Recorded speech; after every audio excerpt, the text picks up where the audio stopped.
কথার শেষ কথা, পবিত্র নফস জান্নাতে যাইব। কোন নফস? নফসে মুতমাইন্না। মসজিদ করে জান্নাতে যাইব, এটা আজগবি শরীফের কথা।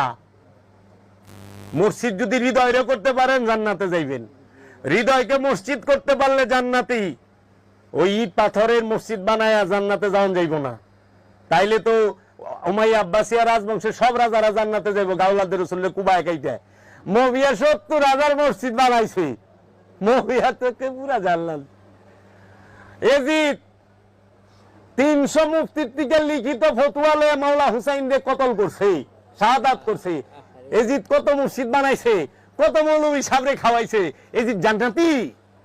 এই হায়, তাহলে এই পৃথিবীর মধ্যে যত বড় বড় জুলুমকার রাজা বাদশা, এই যারা নাকি শাসনকর্তা, তারা জুলুম কইরা মসজিদ বানাইয়া জান্নাতে চলে যাব। আরে বাবা, এত সস্তা জান্নাত!